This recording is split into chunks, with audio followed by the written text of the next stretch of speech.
আপনারা দেখতে পাচ্ছেন এগুলো 6 দিন বয়সের বাচ্চা। এদের জলের পট ছিল ম্যানুয়ালি, এখন অটো ড্রিঙ্কার লাগানো হচ্ছে, এগুলোকে রিপ্লেসমেন্ট করা হচ্ছে। দেখতেই পাচ্ছেন 6 দিন বয়সের বাচ্চা।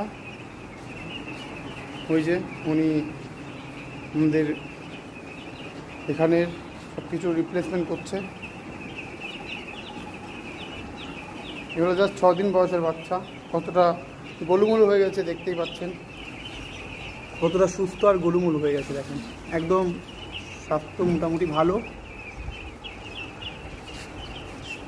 জলের পটগুলো সব রিপ্লেস করা হচ্ছে, দেখতেই পাচ্ছেন। আগেও পট ছিল, এখন এই পটগুলো লাগানো হচ্ছে। 6 দিন বয়স।